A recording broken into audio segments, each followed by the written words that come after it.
That's assuming I can find a trustworthy third party. I loathe even considering trading with that cursed dwarf, but the stone slabs barring entry to the mausoleum require a crane to lift. A crane of good timber, not that twisted rot from the Dreadwood. The wolves return. Leviathan's Fall? What are they doing camped there? They wouldn't be tampering, would they?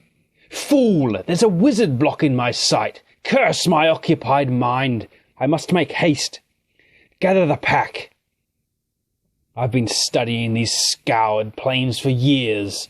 Leviathan's Fall isn't the root of this land's ills. Meddling with the curse there won't rid the blasted lands of undead. It'll merely raise the necropolis buried there. The Keeper's notes make it very clear that this must not happen.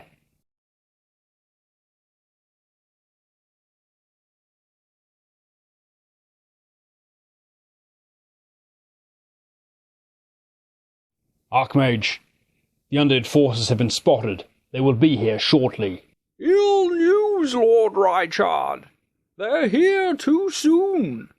That buffoon, Sir Philibert, has cost us the element of surprise. Indeed, Archmage, and he's paid for his greed. Just so. Pray, it doesn't cost the rest of us. You can hold them off? Yes, Sir Philibert's excursion has cost us half our infantry, but skeletons and half-starved wolves are no match for our cavalry. They'll ride right over them. Good. I shall return below and continue unravelling these hexes, that we may destroy these abominations once and for all. Very good, Archmage. We'll hold them here. Curtis, you reinforce the spearmen on the left flank. I'll hold the centre. Aye, Lord. Let them come. The Crimson Dawn defenders are led by Lord Rychard, a human captain, leading 9 soldiers. Curtis, the Lion of Fairguard, a human champion, leading 9 spearmen. A further 10 spearmen. 5 medium cavalry. 10 archers, and a second unit of 5 medium cavalry.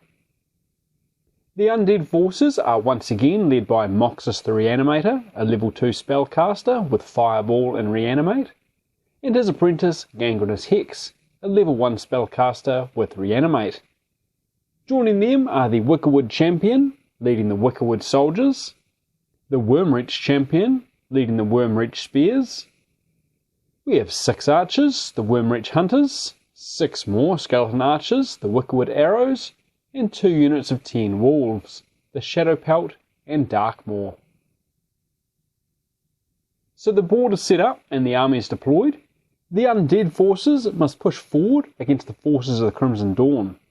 If, at the end of any turn, there are more undead units on the human side of the board than there are human units, the undead will win. If, however, the humans manage to hold the undead back, the Crimson Dawn will win. To count as a scoring unit, the unit must contain at least 5 models. The turn limit is 8 turns. Let's go! Same as the last time, ivory for the undead and blue for the humans. The humans seize the initiative with an 8 and a 3, and they begin to advance. Curtis and the Crimson Spearmen rush forward to hold the dead back. The Wormreach Hunters stride forward and scatter some arrows towards the Crimson Spearmen, but requiring 10s, they all go wide. The Crimson Horsemen take a moment to form their line before advancing at a walk. Moxis the Reanimator spies the approaching horsemen and gathers the energies for a fireball spell. The magic around Leviathan's Fall is fickle, however, and the energies slip through his fingers. The Wickerwood arrows are puppeted forward and loose a volley towards the approaching cavalry on the left, but needing 10s and then 8s, the arrows scatter everywhere. The Wormreach Spears march forward, the Crimson Scouts advance and wheel. The Shadowpelt and Darkmaw Wolves both fail to activate and slink slowly forward. Turn 1 ends with both sides advancing, and that's about it. 3 units fail to activate, the Wolves and the Crimson Horsemen, and the shooting and magic was entirely ineffective, so not a strong start all around. Initiative on turn 2 goes to the Undead with a 9. They start by activating the Wormreach Hunters with a 5 and loose another volley towards the Crimson Spears. Reduced to 4 dice because of shielding, the shoot 0 skeletons require 9s to cause a wound. And in a shock twist, they actually manage to strike 2 of the spearmen. The rest quickly shake off the shock and remain firm behind their shields. The hunters then continue to move forward towards the human lines. Curtis, the Lion of Fearguard, shouts and the Crimson Spearmen run forward, shields held high. The Wickerwood arrows activate and loose another volley towards the Crimson Riders. As expected, the arrows patter across the plain, more of a menace than a threat. The Crimson Impalers move forward to defend the line, without overextending. Moxis does the Silver Mountain Shuffle to draw a line of sight to the Crimson Horseman, before casting Fireball once more. This time he successfully casts, and the spell detonates among the horses, throwing one of the riders from his saddle. The loud noise and fire spook the animals, and the horsemen struggle to keep them under control. Whoa, easy. With casualties mounting on the left flank, Lord Rychard gathers the Crimson soldiers, pivots, and marches to reinforce that flank. The Wickerwood soldiers march forward, weary of exposing their flank to the Crimson Riders. And the Crimson Scouts fail to activate, unnerved by tales of the skirmish at Wormreach Spire, and cautiously advance to back up the Crimson Impalers. The Darkmoor Wolves activate and lope forward, before wheeling back to threaten the flank of the Crimson Spearmen. The Crimson Horsemen take a moment to calm their horses, before moving up to cover the spearmen's flank. The Wormreach Spears carefully wheel to avoid being disrupted by the rocky terrain, before slowly advancing to keep their flank clear from the horsemen. The Crimson Riders successfully activate, and confident the Shadowpelt Wolves are no threat, they prepare themselves for a glorious countercharge. Gangrenous Hex just passes. You can't reanimate skeletons if you're not taking casualties. The Shadowpelt Wolves are the final unit to activate, and activate they do. Knowing this is their moment, things are not going to get any better for the Wolves. They charge the Crimson Riders as they form up. The Riders take the charge with their shields ready, and even with a rank bonus and charge 1, the Wolves still require 9s to drag a rider down. Alas, a 6 is as good as it gets, and the cavalry strike back.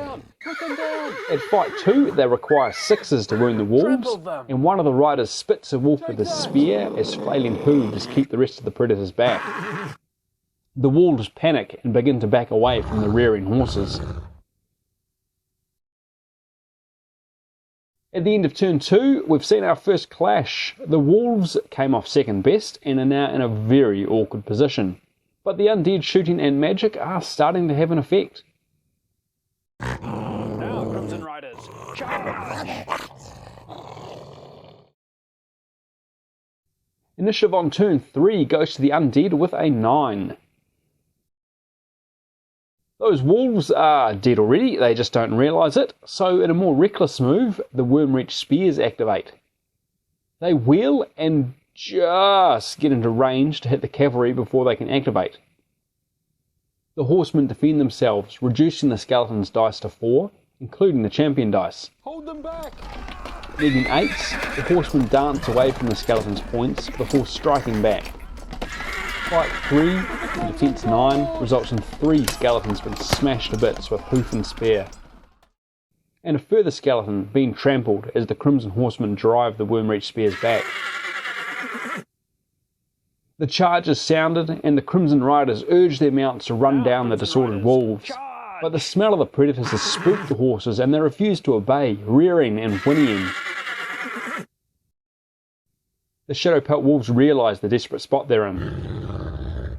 Gripped by panic, they wheel away from the spearmen on their flank. Surrounded by enemies, a flustered Curtis misses his opportunity to go on the offensive and orders the Crimson Spearmen to shuffle to the left in order to support the Crimson Horsemen. The Wickerwood arrows lob a volley of arrows over the Wickerwood soldiers at the Crimson Impalers, requiring 9s. Nobody's surprised when the arrows are ineffective. The Crimson Scouts ready themselves and spot an opportunity. They pivot until the Wickerwood soldiers are no longer within their front arc and loose a volley over the Crimson Impalers and into the breaking Shadowpelt Wolves.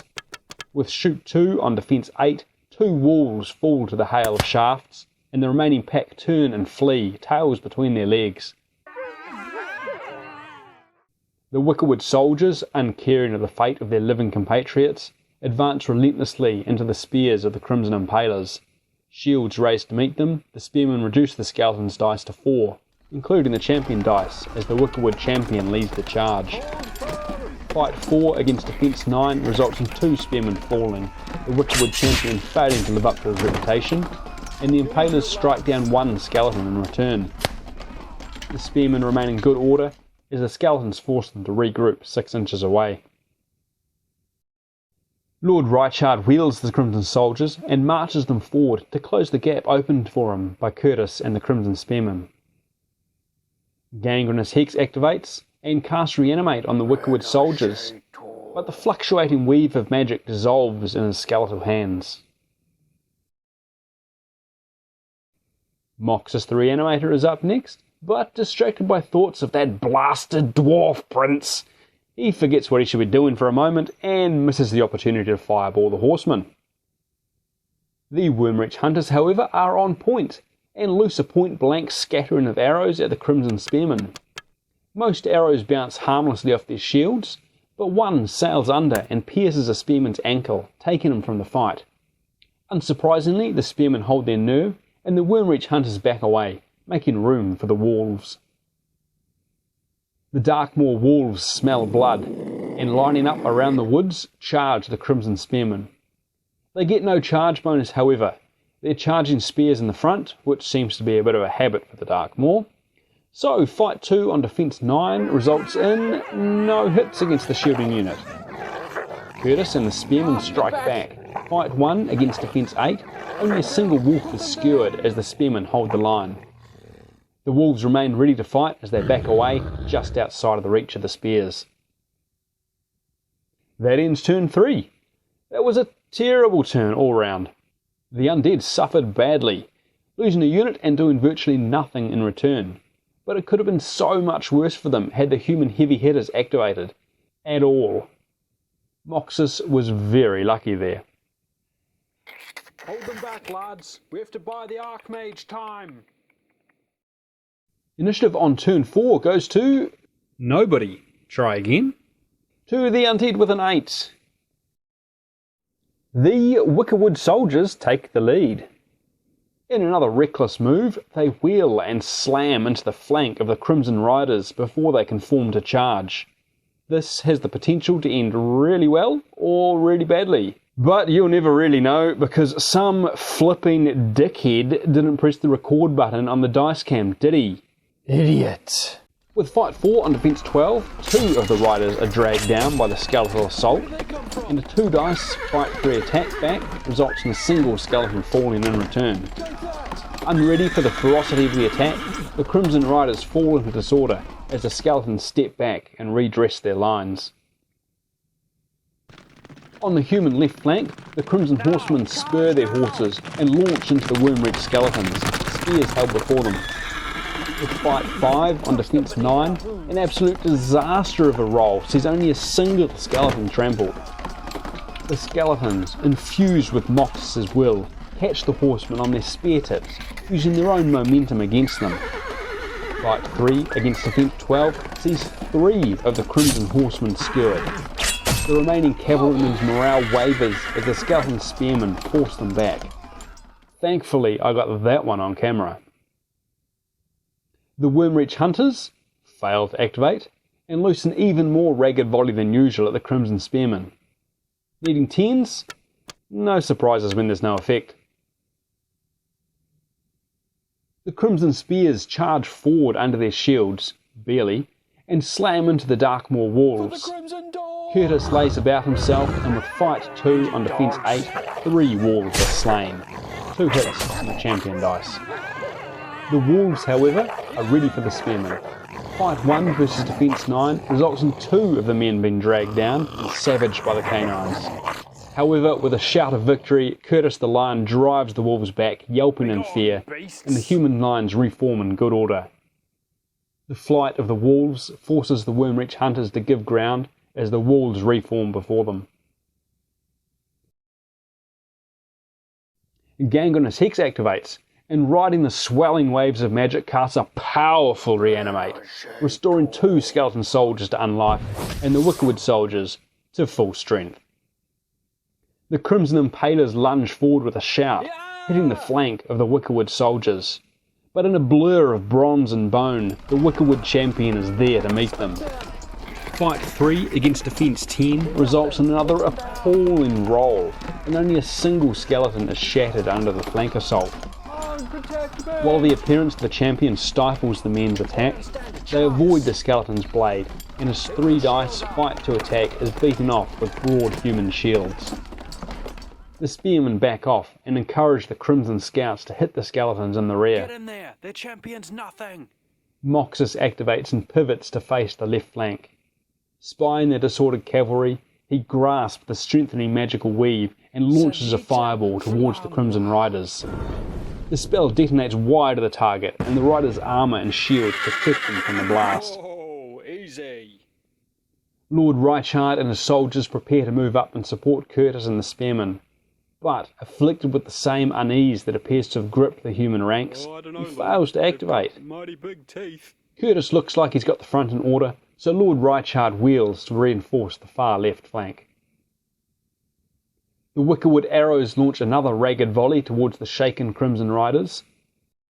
Shoot 0 on defense 12 requires a 10, then an 8 to cause a wound. And by gum, they do it! One ragged arrow flutters erratically and strikes a horse on the nose. It rears up, whinnying in pain, its rider thrown from the saddle. He lands with a loud crack and remains unmoving on the ground. The remaining riders stand defiant.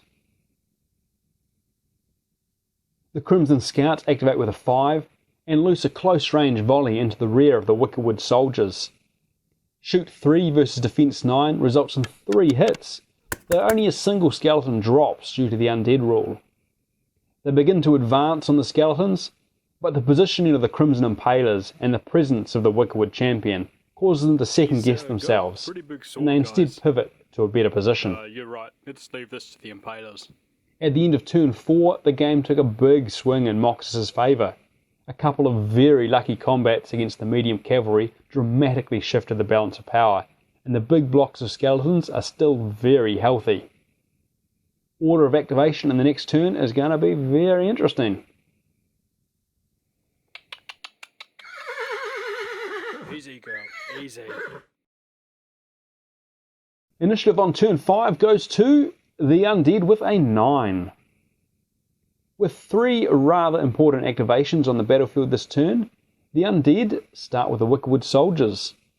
Successfully activating, they continue to press the disordered Crimson Riders. They're nothing. With the Wickerwood champion leading the charge, they are fight 4 on defense 12, and one rider is dragged from his saddle and slain on the ground. With fight 2 on defense 9, the rider manages to put down one of the skeletons before his life leaves him. Kill it! The assault becomes too much for the last remaining Crimson Rider, and requiring an 8 to pass, his nerve fails and he flees from the fight. Oh, forget this! Watching the cavalryman run for his life, the Crimson Impalers shuffle nervously, their courage also wearing thin. If the Crimson Riders won't stand, what chance do we have?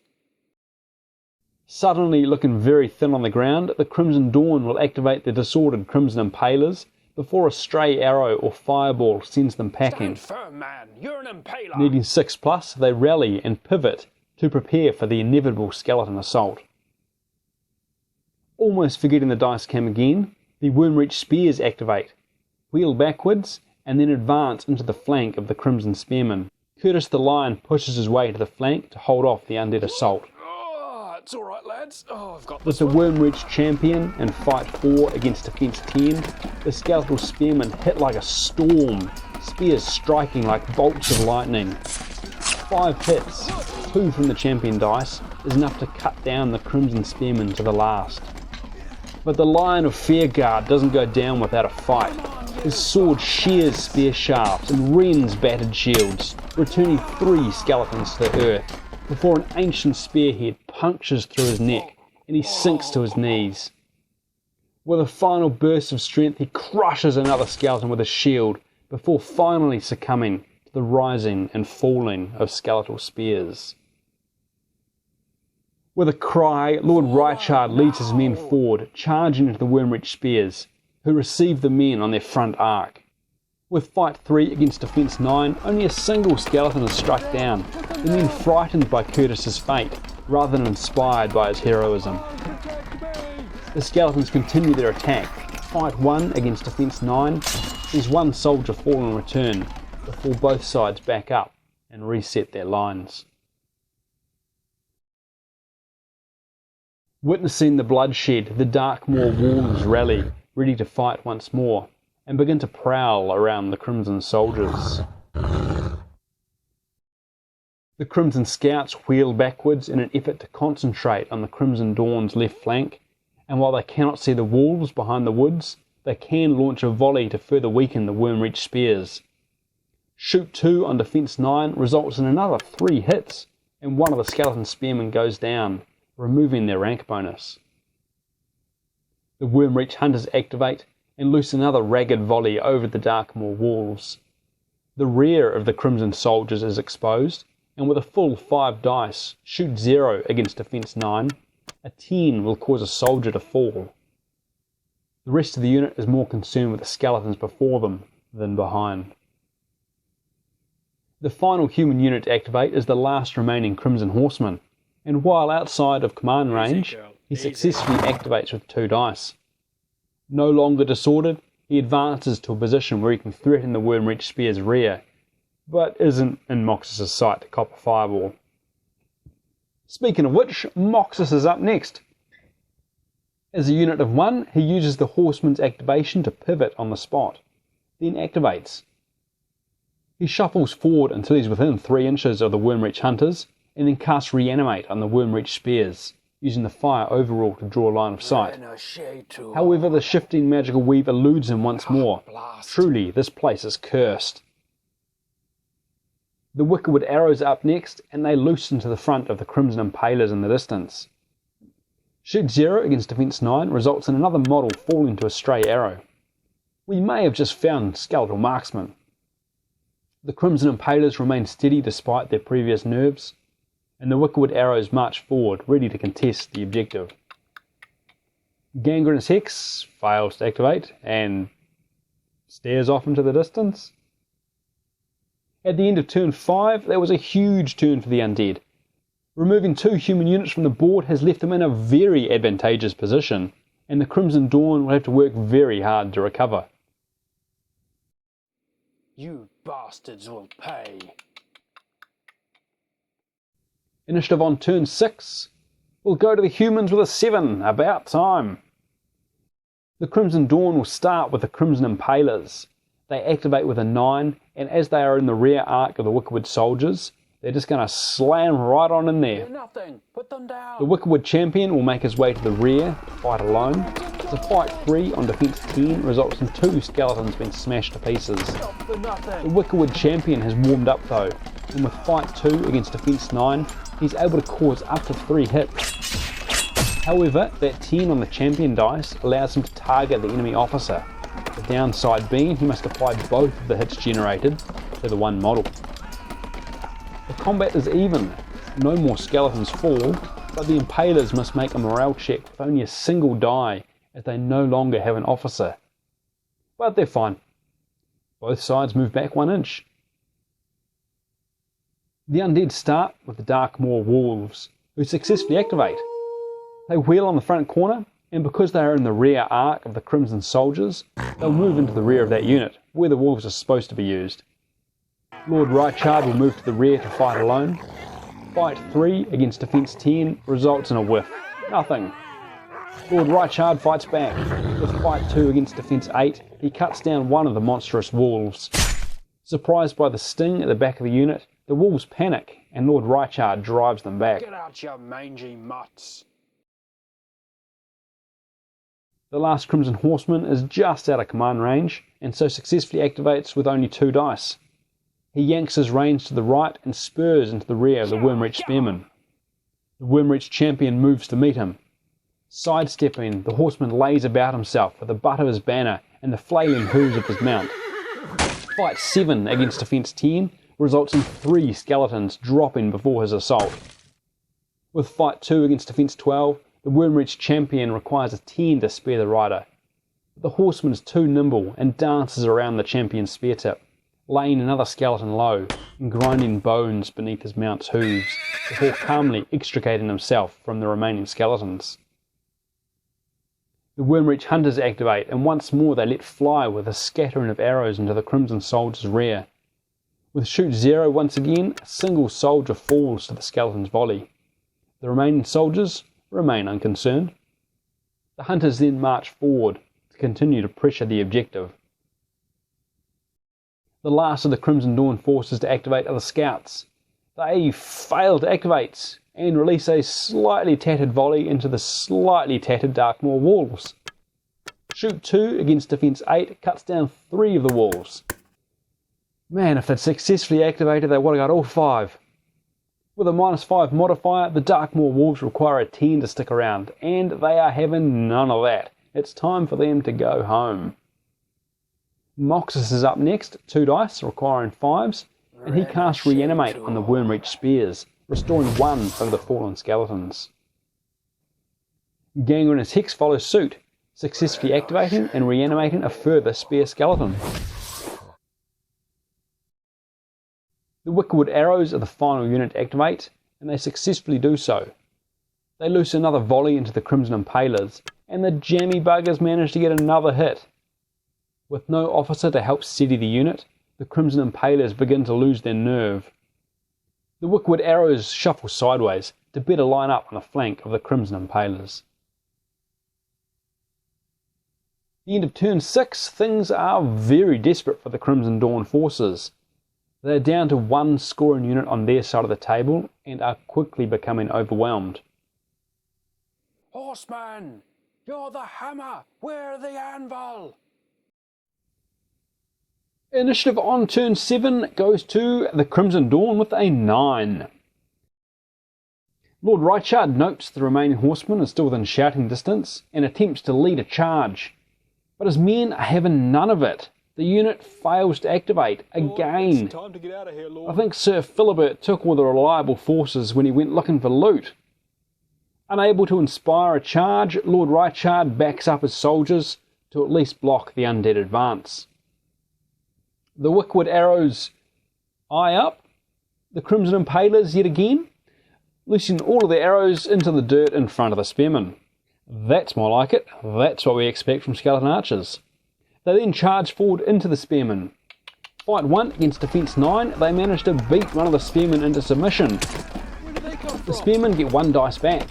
Fight 1 against defense 9, a 1 isn't going to cut the mustard. That's all a bit much for the Impalers. With a -3 modifier to their morale on 1 dice, the survivors flee. The Crimson Scouts watch them go, but remain steadfast. Bah, cowards. The last Crimson Horseman is next. Encouraged by the presence of Lord Reichard at least, he activates and charges back into the Wormreach spears. Yeah. The Wormreach champion once more moves to meet the charge. Fight 7 against defense 10. The spear skeletons are more than prepared for the assault this time, and only a single skeleton is trampled. The Wormreach champion waits for the right time to strike, and, needing 10s, wrenches the horseman's standard aside before driving his spear tip up under the man's chin, dropping him lifeless from the saddle. The Wickerwood soldiers march to Moxis' will and swiftly wheel around the back corner before hitting the flank of the Crimson Scouts. Needing 5s, the Wormreach champion leads the way, memories of ancient battles infused within his bones. The champion cuts down 3 archers alone, with his fellows killing another 2. The archers fight back, but needing 9s, they are overwhelmed and only a single skeleton is halted. Against all odds, the remaining scouts keep their nerve. Gangrenous Hex fails to activate once more, as does Moxis the Reanimator. I guess they figure this is in the bag. The Wormreach Hunters activate and twang another volley at the Crimson Soldiers, knocking down another one with a 10. The Crimson Soldiers take it in their stride though and remain in good order. The Wormreach Hunters will then advance on their objective. And that is the end of turn 7. I think it's fair to say that the Undead have got this. If we are generous and say that the Crimson Soldiers are still on their side of the table, and thus both sides have 2 scoring units, there is no way the Crimson Dawn can stop a third crossing the line next turn, barring Divine Intervention. Heck, let's see if the Divines intervene. Initiative for turn 8 goes to the Crimson Dawn, but without a miraculous event they will choose to withdraw and victory will go to the forces of Moxis the Reanimator. Ah, damn it.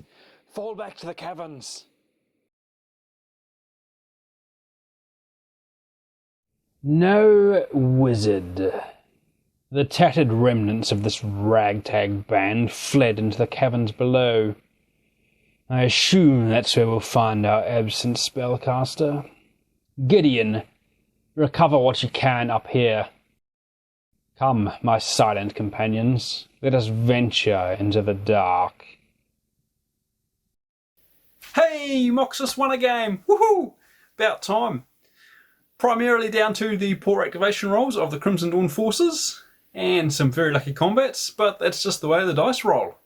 Moxis's bad luck may have finally moved on, though I also swapped out the dice from last time. So let's not speak too soon. Let me know what you thought of the game down below. Also, I have a Patreon now, so if you want to go above and beyond in your support from the channel, you can check out the link in the description below. Otherwise, all that normal YouTube stuff really does help out and is much appreciated. Thank you very much for watching. I do hope you enjoyed the video, and we shall see you next time. Cheers!